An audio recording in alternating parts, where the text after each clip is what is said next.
Oke, baik. Materi selanjutnya yang akan saya jelaskan adalah asas-asas yang berkaitan dengan Price Hermeson. Price Hermeson. Dalam makalah ini bagian C. Di saya juga ini yang akan saya jelaskan adalah bagian C. Asas-asas umum pemerintahan yang baik dalam praktiknya secara yuridis mengikat penyelenggaraan negara untuk dilaksanakan dalam tugas dan fungsinya. Dalam perspektif tata kelola pemerintahan, setiap badan atau pejabat pemerintahan dalam menjalankan tanggung jawabnya wajib melaksanakan asas-asas umum, asas-asas umum pemerintahan yang baik. Adapun asas-asas umum pemerintahan yang baik adalah yang pertama, asas kepastian hukum. Maksud asas kepastian hukum di sini adalah untuk menunjangnya Price Hermeson dibutuhkan asas-asas kepastian hukum, dibutuhkan yang sudah mempunyai kepastian hukum. Selanjutnya yaitu asas keseimbangan. Maksud asas keseimbangan mungkin semuanya udah tahu, seimbang, jadi tidak berat sebelah. Selanjutnya yaitu asas ketidakberpihakan. Maksud asas ketidakberpihakan adalah kita tidak boleh memihak siapapun, itu mau siapapun, mau saudara maupun teman kerja ataupun apapun. Yang selanjutnya itu ada asas kecermatan. Untuk Price Hermeson juga dibutuhkan asas kecermatan. Yang selanjutnya yaitu asas tidak menyalahkan kewenangan. Mungkin pada tahu maksud asas tidak menyalahkan kewenangan itu, misalkan di kita menjadi apa, lalu kita menyalahkan posisi kita sebagai apa yang kita mempunyai itu. Selanjutnya yaitu asas keterbukaan.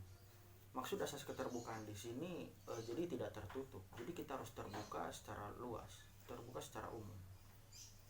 Selanjutnya yaitu asas profesionalitas. Mungkin pada tahu lah, asas profesional itu dibutuhkan yang sangat profesional. Maksudnya asas yang dibutuhkan profesional. Jadi kita tidak kesana tidak kesini, kita harus profesional. Selanjutnya yaitu asas kepentingan umum. Maksud asas kepentingan umum itu kita di sini mengedepankan kepentingan umum daripada kepentingan khusus. Jadi kita harus benar-benar mementingkan kepentingan umum. Baik.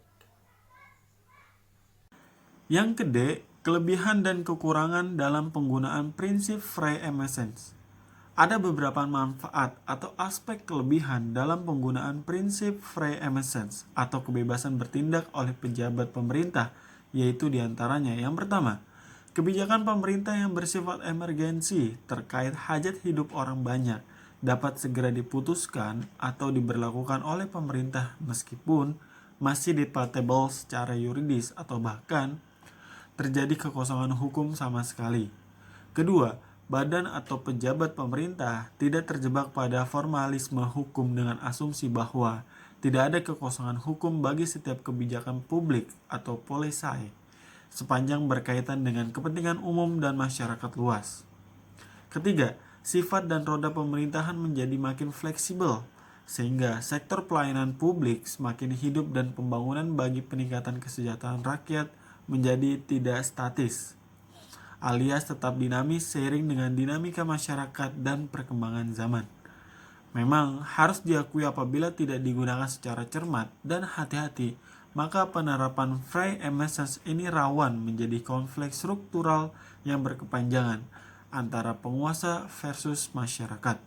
Ada beberapa kerugian yang bisa saja terjadi jika tidak diantisipasi secara baik, yakni diantaranya yang pertama, aparatur atau pejabat pemerintah bertindak sewenang-wenang karena terjadi ambivalensi kebijakan yang tidak dapat dipertanggungjawabkan kepada masyarakat.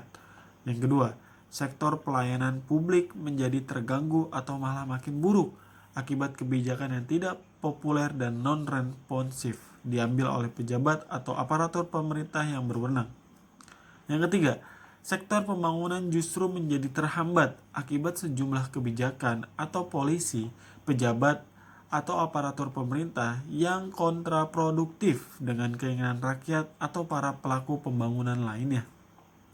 Yang keempat, aktivitas perekonomian masyarakat justru menjadi pasif dan tidak berkembang akibat sejumlah kebijakan yang tidak pro masyarakat. Dan terakhir adalah terjadi krisis kepercayaan publik terhadap penguasa dan menurunnya wibawa pemerintah di mata masyarakat sebagai akibat kebijakan-kebijakannya yang dinilai tidak simpatik dan merugikan masyarakat.